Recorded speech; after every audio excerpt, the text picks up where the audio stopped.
목사님 이번에 미국 다녀오셨는데, 네. 네. 그 뭐 제가 얘기 듣기로는 어제까지 고생했다는 얘기 들었습니다. 뭐 거기에 대해서 한 말씀 해주십시오. 네, 제가 들어갈 때가 2월 중순 17일 들어갔습니다. 네. 그때는 많지 않았는데 중국에서 그 더러운 병이 그 한국에까지 전염이 됐다 하는 그런 생각을 했거든요. 네. 근데 미국 가보니까 온 세계가 번져나가는 모습을 보면서 네. 이것은 인간의 힘으로는 도저히 불가능한 그와 같은 재앙이다 하는 네. 생각이 들었어요. 그러니까 유럽에 잘 사는 나라부터 시작해서 미국이 번지기 시작하는 걸 보고 제가 나왔거든요. 네. 그러니까 하나님의 재앙이라는 것은 하나님의 진노의 결과 아니겠습니까? 네. 이런 면에서 우리 기독교인들이 정말 정신 차리고 회개하고 바로 살아야 되겠다 네. 하는 그런 면에서 저 자신부터도 하나님 앞에 회개하고 이렇게 했습니다만 이 문제가 가벼운 게 아닙니다. 네. 네.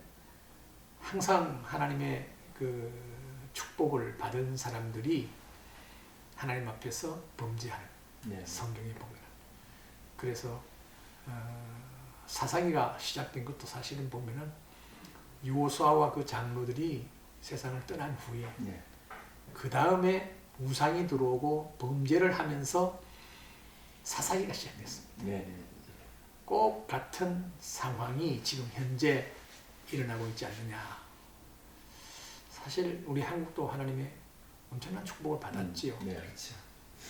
그런데 교회의 열심과 열정은 식었어요. 네. 배가 부르니까. 그래서 참 하나님의 그 축복이 나타나고 번영이 나타나고 할 때에 더 열심을 내야 되는데 네. 오히려 타락하는 거예요. 이게 성경 역사에서부터 지금까지 계속되고 있는 것 같아요. 유럽도 사실은 보면은 바울이 복음을 전하면서 영국이라든지 프랑스, 이태리, 스페인 이런 나라들이 네. 부강했지 않습니까? 이것들이 이제 번영을 누리면서 타락한 게 소위 동성애가 세상을 네. 완전히 뒤덮는 거 아니겠습니까? 이거 미국 같은 나라도 동성애를 합법화시키고 이런 걸 하나님께서 가만히 있겠어요? 네. 그 하나님의 진노가 쓰나미 같이 몰려오지 않느냐 이런 면에서 특히 우리 기독교인 교회가 정말 그 주님의 그 경보를 받고 네. 올바로 순종하고 살아야 되지 않겠느냐. 네. 그 목사님 이제 저희가 오늘 오후 2시에 목사님들 장로님들 한 40명 모여서 이제 기자회견을 하려고 합니다. 그 중에 내용이 하나가 부활절 저녁부터 소위 말하면 총선 전까지 3일간 8시부터 밤 10시까지 온 교회가 기도하자. 그런 내용이 들어있습니다. 네네. 어떻게 생각하십니까? 아주 좋네요. 네. 그건 바로 하는 겁니다. 지금 제대로 참 내가 하나님의 종이다, 하나님의 사자다 하는 생각을 갖는다면은 다들 같은 느낌입니다. 네. 같은 생각일 겁니다. 네. 이것은 회개하는 거다. 네. 이 백성이 회개함으로 말미암아 하나님의 진노가 그치게 되고 심판이 물러갈 수도 있고. 네. 그래서 다른 방법은 없다고. 네. 그래서 온 세계가 지금 현재 진통을 하고 있는 것이 이런 전염병 가지고 이런 세상이 없었지 않습니까? 지금까지 네. 역사상. 네. 네. 그러니까 이걸 볼 때에 이것은 하나님의 진노의 결과다 하는 생각을 가지고 우리가 정신 차리고 회개하고 함께 기도하자 하는 것. 참 당연한 것이고 10일이 부활주일이니까 네. 15일까지 14일 저녁까지 네. 기도하자 하는 네. 것. 아주 잘한 네. 것입니다. 네. 그리고 이제 함께 하신 우리 이지영 목사님이 기독자유통일당 부산시당 위원장을 맡으셨거든요. 네. 목사님들 여러분들과 함께 서명도 받고 굉장히 수고하셨는데 기독자유통일당에 대해서 또 부산에서 수고하신 목사님에 대해서 거기에 대해서 목사님 한 말씀 좀 부탁 올리겠습니다. 네, 수고가 많습니다. 어찌됐든 우리 교회 가운데서도 또 좌파가 많아가지고 눈치 보는 목사들이 많대요. 이런 면에서 또 연세도 드셨고 하니까 말씀을 가능하면은 돌려서 하지 말고 이건 정말 교회가 사는 중요한 시간이라고 하면서 말씀하시고 또 그 수고하는 목사님들 격려하시고 이분이 아마 우리 한국 교회가 단합해야 될 마지막 기회가 아닌가 이렇게 생각합니다. 근데 목사님 요즘 뭐 젊은 목사님들이 사실 말을 잘 안 하잖아요. 이런 문제에 대해서 분명하게 얘기를 해주면 성도님들이 참 좋겠다 하는데 뭐 교회 안에는 또 여러 생각이 다른 분이 있다 보서 그런지 몰라도 속 시원히 얘기 안 하기 때문에 목사님이 섬겼던 호산나 교회 이제 권사님 집사님도 그렇고 수영로교도 마찬가지고 여러분들이 제가 애국운동하면서 보니까 강화문에 가는데도 제일 열성적으로 많이 가요. 그분들 하는 말이 교회가 너무 이런 문제에 대해서 분명하게 얘기를 안 해준다는 그런 얘기를 하는데 거기에 대해서 어떻게 생각하세요? 저는 거기에 대해서 제가 만약 현역이 아니기 때문에 그렇게 말한다 할지 모르겠습니다만 네. 우리는 하나님의 종으로서 하나님이 기뻐하시는 일에 대해서는 분명히 서야 돼요. 네. 좌파가 있든 뭐가 있든 이건 생각하지 말고 하나님이 기뻐하시는 것은 이것이다. 네. 우리는 하나님이 기뻐하시는 삶을 살아야 된다. 네. 이러기 위해서 우리 성도들 가운데 무슨 사상이 다르고 이념이 다르고 뭐가 하는 거 이건 네. 별 문제다. 네.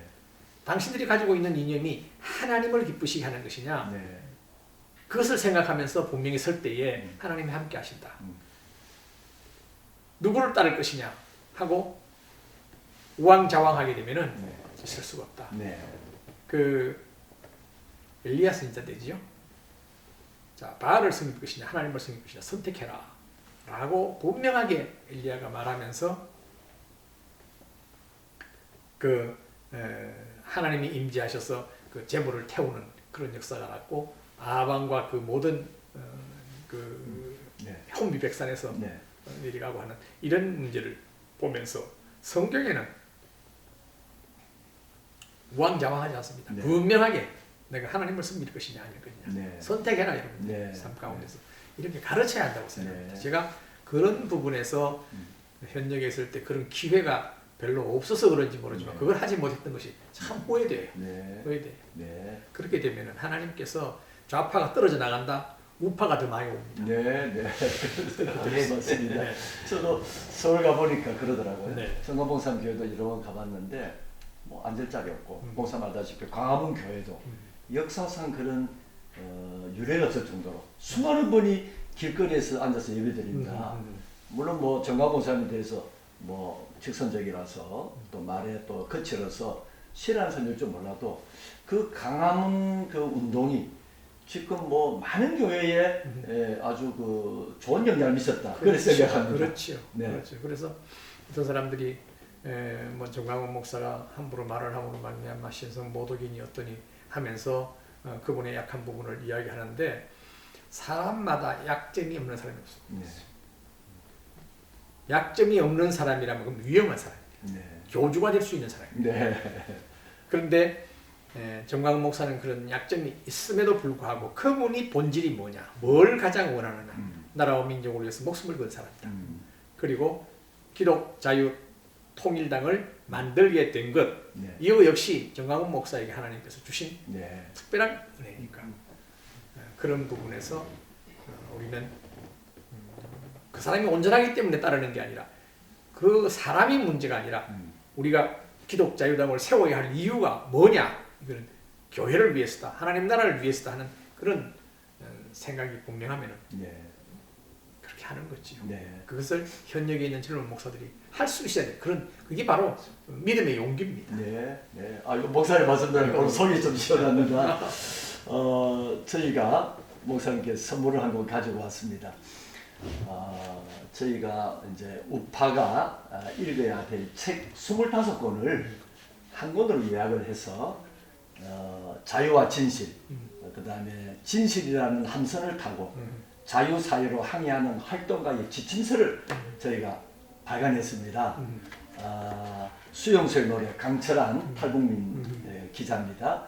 홍위병 김정일이 만든 한국 대통령 그다음에 좌파 문화 권력의 3인방 이를 비롯해서 김문수 지사가 감옥에서 쓴 나는 자유를 꿈꾼다 하는 그 감옥에서 쓴 책과 또 이승만의 분노라고 하는 정광훈 목사님 책 25권 거기다가 이현주 의원이 나는 왜 싸우는가 그다음에 고성국 TV 그다음에 그 정규재 주필 이런 분들이 쓴 그 우파가 이게 책 25권을 한 권으로 만들었습니다.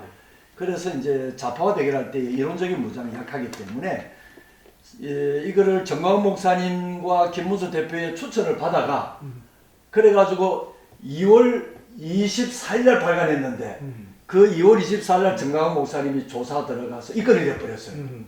그래서 이제 감옥에 책을 제가 사모님 평소 보내드렸고 그랬습니다. 그래서 우리 청조 목사님은 불경 국민대회 조직위원회가 우리 백스코에서 큰 6천 명의 집회를 했을 때 상임대표로 또 수고를 해주시고 지금도 우리 많은 목회자들의 영적 지도자로 수고해 주시는데 그래서 오늘 방문 기념으로 자유와 진실한 책 한 권을 목사님에게 전달해 드리겠습니다. 감사합니다.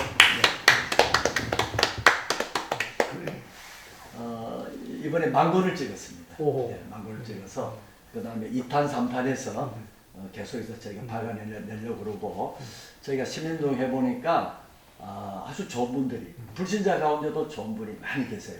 아주 전문인들 그런 분들이 미국의 헤리티지 재단처럼 우리가 죽을 때 뭐 우리가 교회에다 헌금하고 좋은 재단에 주는 것처럼 우리의 사전을 모아서 미국의 헤리티지 재단이 개인 재단에도 불구하고 국가의 정책을 만들어내는 그런 역할을 해서 우리도 그렇게 하자 해서 그 운동을 목사님 하고 있습니다. 예, 그래서 지금 어떻든 이 어려운 시기 가운데 우리 교계 안에 또 훌륭하신 목사님들과 사회에 또 훌륭한 분들이 연관되어서 이걸 통해서 이번에 부산에도 18 후보를 제가 다 만났습니다. 다 찾아가 지난 토요일 날 기장거리 정동만 후보부터 해서 다 찾아갔고 우리가 보수파 단일해야 된다. 근데 안타깝게도 부산 지금 갑이라든지 동래구라든지 북강서 을 거기에는 또 후보가 보수 후보가 2명이 돼 있습니다. 그래서 또 정근 장로님 제가 개인적으로 또 뭐 우리가 잘 알지만은 그렇게 하면 안 된다 했더만은 정근 장로님이 저를 선거법 위반으로 고발하겠다고 그래요. 그래서 이거는 누구를 좋아하고 싫어하고 문제가 아니고 그 저보고 하는 말이 목사가 왜 불교인을 돕느냐 그러는데 서병수 시장이 이제 불교인이라는 거죠. 여기는 불교인 기독교인이 문제가 아니고 문재인 정권을 예를 들어서 우리가 하야를 위해서 3년 동안 비가 오나 눈이 오나 저는 서울을 목사님 수백 번을 다녔습니다. 1년이 50일 같으면 3년 같으면 150번입니다. 거의 주말에 갔고 부산에도 집회를 엄청 했는데 그건 누가 개인을 위해서가 아니고 현 정권이 반성경적이기 때문에 이 정권 안 된다 해서 그렇게 했는데 후보들이 자기 개인들의 생각이 있어서 잘 쉽지가 않지만 잘 지금까지 해오고 있습니다. 그래서 거의 단일화됐는데 막판에 지금 1인 시위들을 500명을 1인 시위를 모집해서 중도 보수파는 단일화하라. 마지막 월요일부터 3일간 우리가 거리 시위를 지금 하려고 좀 준비하고 있습니다, 목사님. 근데 정근 장로가 지금 몇 번째 떨어졌습니까? 벌써 제가 알기만 해도 한 3번 정도 나왔었죠. 3번째. 그렇죠. 네, 3번 정도 나왔는데 지금도 보면은 그 여론조사에서 별로 표가 없잖아요. 근데 본인의 얘기로는 문자로 하는 말이 서병수보다도 내가 표가 많다는 거예요. 그래 그게 무슨 말이냐? 지금 뭐 본인은 10몇 프로고 서병수 후보가 30몇 프로고 우리는 객관적으로 KBS나 여러 여론조사한 걸 가지고 얘기하는데 왜 그러냐 하니까 본인이 하는 말이 여론조사 방법이 문제가 있다. 그럼 뭐가 문제냐 하니까 전화로 하는 얘기가 미래통합당 후보로 누가 적합하느냐 서병수 전 부산시장 뭐 원병원 정근 원장 이렇게 물으면 자기가 많이 나올 건데 미래통합당 서병수 후보 무소속 정근 후보 이렇게 때문에 작게 나왔다 그런 얘기를 해요. 물론 말은 일리가 있다고 생각 들어도 저는 개인적으로 좀 억울해도 개인적으로 좀 억울하고 뭐 왜냐면은 공천 신청을 했는데 공천을 안 받아줬고 경선을 안 받았거든요. 그거는 경선 과정에서 문제가 있다고 봅니다. 그거는 부산진 간만의 문제가 아니고 전국에 그런 데가 많습니다. 공천이 잘못해가지고 지금 뭐 억울한 데도 많고 표가 날아가게 생긴 데도 많이 있습니다. 그거는 뭐 국회의원들에 대한 자기들 욕심이나 자기 계보를 찾아 하는 바람에 그렇다고 보는데 그럼에도 불구하고 이번 투표는 개인의 투표가 아니고 나라의 방향을 정하는 거기 때문에 억울한 점이 있어도 좀 순복해야 되는데 끝까지 나가겠다고 오늘 기자들 불러서 제가 나영수 목사를 광화문 세력에 아주 극우 세력으로 그렇게 나를 표현했더라고요. 목사님 저는 극우가 아닌데 아주 온순한 사람인데 운동하다 보니까 뭐 오해도 받기도 하고 또 그렇습니다만은 어떻든 이번 선거 결과가 잘 됐으면 하는 마음입니다. 네, 목사님 기도해 주시고 이번에 좀 목사님이 가택 연금만 안 돼서 그렇도록 힘이 되었을 텐데 이렇게 되니까 참 제한적이니까 좀 안타까웠습니다. 네. 오늘 또 이렇게 해제가 돼서 해제된 첫날입니다. 목사님 축하드립니다. 오늘 바쁘신 분들의 시간 내서 또 아니, 이렇게 좀 드세요. 예, 한 시간 좀 고맙습니다. 드세요. 예, 감사합니다. 네, 고맙습니다.